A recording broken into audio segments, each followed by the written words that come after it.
Hello guys, my name is Hiraku Murakami. I'm here with NovaEdge Academics, and today we'll be continuing with topic B1, part 4. And I hope this is gonna be a useful video. It's gonna have a lot of practice problems, and let's get right into it. So first I'm gonna talk about something called the specific heat capacity. And specific heat capacity is the measure of how difficult it is to raise an object's temperature. So for example, if I'm trying to boil water, right? I might be interested to know how much energy I need to put in order to raise the water's temperature, right? So how much does it take for me to raise it from room temperature to, let's say, boiling point of 100 degrees Celsius? This is the information we need, okay? And by definition, it is energy needed to raise an object's temperature by 1 Kelvin per the kilogram, okay? Now, you need to memorize this one. The specific heat capacity of water is 4,180 joules per kilogram per Kelvin. What does that mean? Well, if I have a boiling water of 1 kilogram, if I have a water of 1 kilogram, I'm gonna put it on fire, okay?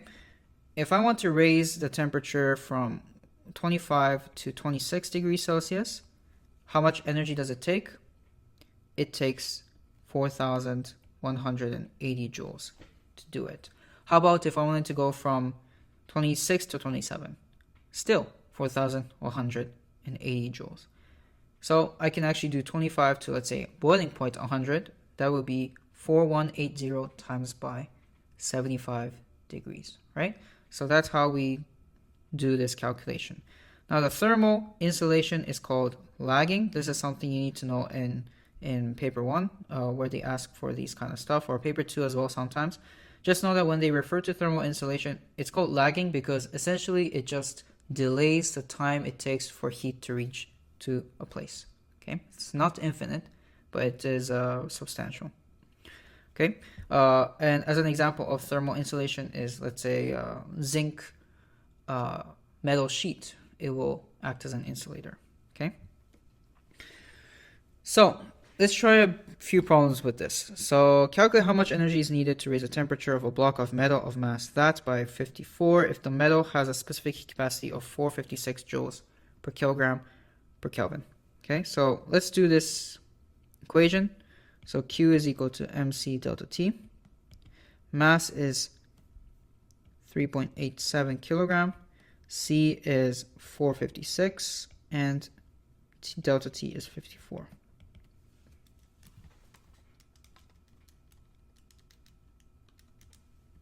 So this will be 95,294 joules,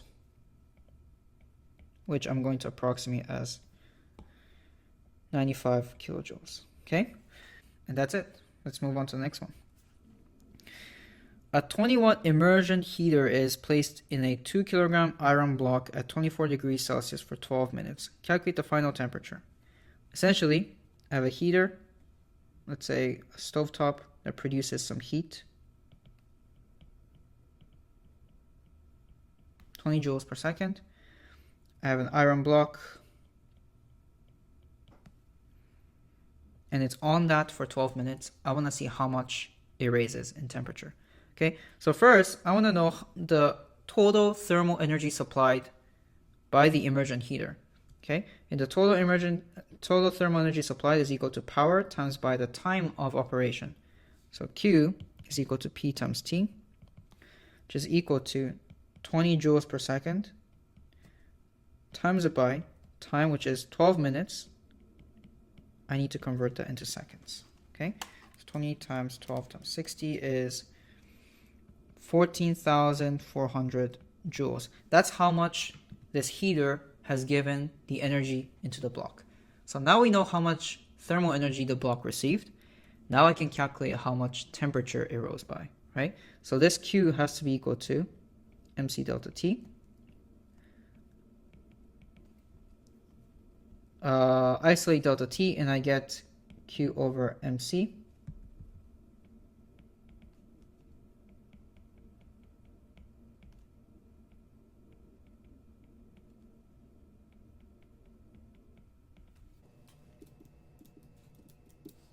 (16.2 degrees Celsius). So this is the change in temperature, right? So if I started from 24, then the T final is going to be equal to 24 degrees plus the 16 degrees increase, which is going to be equal to 40 degrees Celsius. Okay, let's try another one. Pause the video and give this a try. Okay, so this one is a bit tricky because you're not just heating it up, you have two things that are touching and reaching thermal equilibrium. And we need to find the final equilibrium temperature. Okay, so you have water and you have the iron block that's being placed in it. And after a while, it will reach a temperature final. Okay, so essentially, what we're trying to get to is that the hot iron, okay, is going to transfer its heat into the water, okay, to a certain point. We need to know how much. But one thing's for sure, the heat supplied by the iron is going to be equal to heat absorbed by the water, right? So Q supplied by iron is equal to mass times this, so 200 grams times by C 450 times it by delta T of the iron. So I'm going to go T final minus by 300. Cool. Now this Q is by iron, right? Now Q water it receives is equal to also this, right? So we have 1 kilogram for 200. And it also has the same final temperature and initial. Okay, now these have to be equal to each other, right? Q supplied by iron has to be equal to Q absorbed by water. Now one thing to be careful is the unit. Okay, the unit of Q iron is negative because it's losing heat, right? So TF here, TF here. So let me equate these two, but I need to add a negative to the Q iron. So negative 0.200, 450, TF minus 300, it's equal to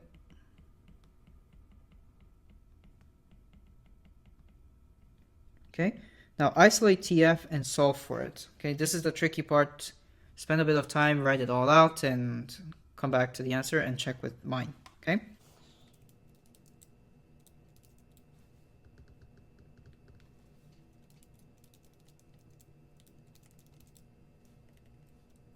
You should get that the T final is equal to 25.9 degrees Celsius. Okay, so I hope you got the same thing. This is the answer to this, okay? Thermal capacity. We're going to move on to thermal capacity. Thermal capacity is a measure of how difficult it is to raise an object's temperature regardless of the kilogram. So it's already taken into account the mass. So I'm going to say, this object, this water, whatever mass it is, I can say thermal capacity is equal to this. Just essentially saying the energy needed to raise the temperature by 1 Kelvin. Okay.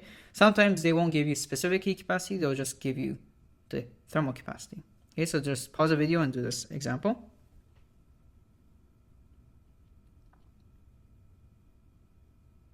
Okay, so Q is equal to 4,800 times by 77 minus 23.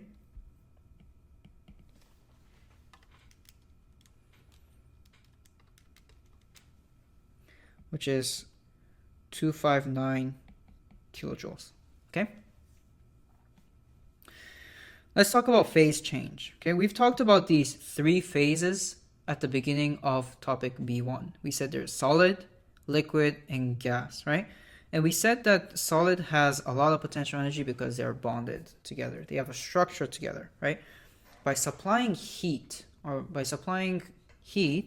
what you're doing is breaking that potential energy. You're breaking those bonds. And by breaking those bonds, you can go from solid into liquid. And by breaking those bonds in liquid, you can also change it to gas. Okay, so you need to supply heat to it, right? And it's really clear, right? Ice melts because it's hot, right? If you put it out for a very long time, okay? Now, one thing to note, though, is that during phase change, there's no change in temperature. All of that heat is going towards breaking those potential energy. It's not going towards increasing the temperature, aka kinetic energy. So it's like they can't multitask. So it has to be either raising the temperature or breaking the bonds, not twice at the same time. Okay, so this is a visual. Temperature and thermal energy, right? So as I apply more thermal energy, I'm going from solid and I'm increasing the temperature of the ice to 0 degrees. What happens at 0 degrees? It starts melting. But while it's melting, it's not increasing in temperature. It's just changing from solid to liquid. Now it's liquid, and now I can go back and increase the temperature. Okay? I'm increasing the temperature until it gets to 100. What happens at 100? It evaporates. What happens when it evaporates? It turns from liquid to gas. From gas, I can, again, raise the temperature. Okay, so I can't do two things at the same time. Okay? Now, the energy needed to, in this phase, right, the energy needed to turn from solid to liquid while not changing the temperature, you can't use Q is equal to mc delta T, because delta T is 0. So if delta T is 0, that means Q is 0, but that doesn't make sense because you're applying heat to convert from ice to water, right? So we need to use another equation, which is Q is equal to mL, okay? And this L here is called latent heat of fusion for solid to liquid, or latent heat of vaporization from liquid to gas. Essentially, it is the amount of energy needed to convert from one phase to another per kilogram. And that's why you multiply by a kilogram to get the total energy, okay? Let's do an example. Okay, so first, state and explain which one is easier to boil. Okay, we have two things. One takes 2.27 times 10 to the power of 6 joules per kilogram to change the phase, while the other only takes 8.55 times 10 to the power of 5 joules per kilogram. So of course, this guy, ethanol, is easier to boil, right? Because it needs less per kilogram, okay? So it's ethanol. B, calculate how much thermal energy is needed to turn 50 grams of ethanol into gas. Okay, so I have 50 grams, so Q is equal to ml, which is equal to, I need to change it to kilogram, by the way.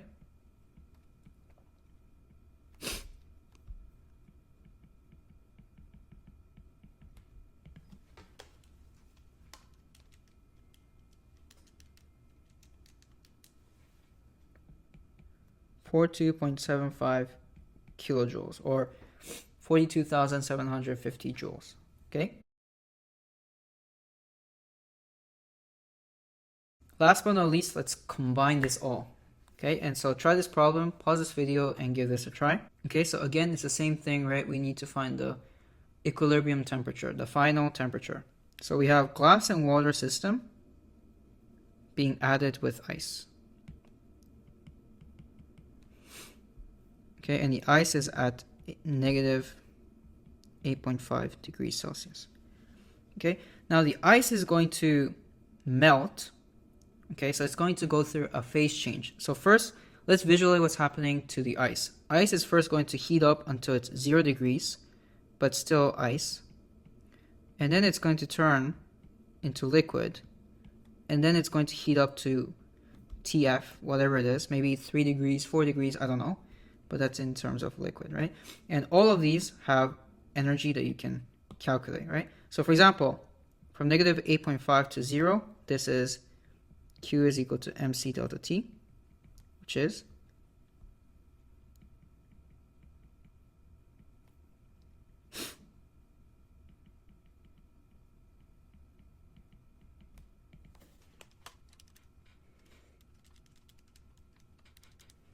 (856.8 joules. Now let's do the next one. So let me call this Q1. Q2 is melting it, and melting it is ml.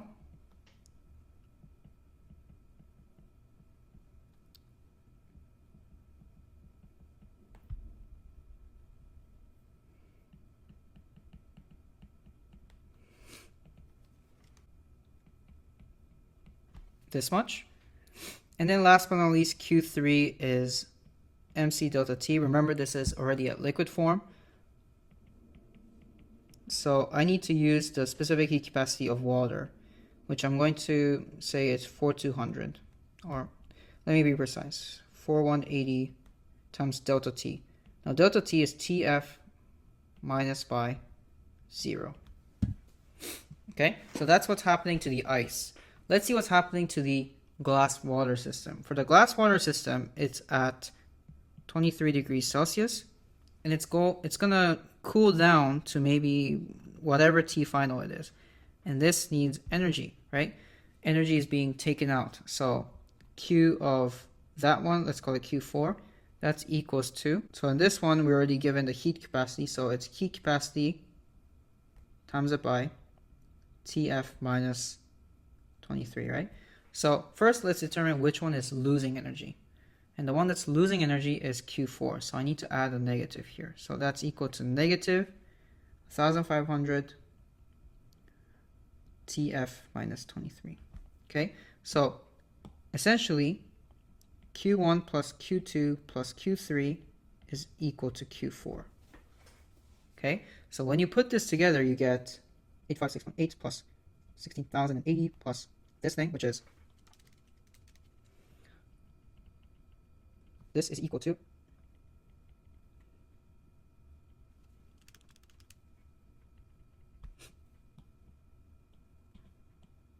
let me bring this down. Okay, so this one, if you isolate TF, you get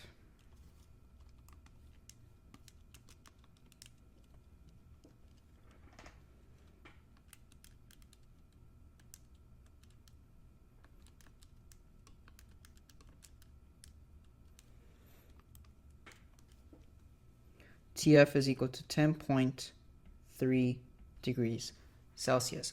And always check, if it makes sense as a common sense, right? Like for example, if I get a value that's negative 10, for example, that doesn't make sense, right? You can't go below the ice.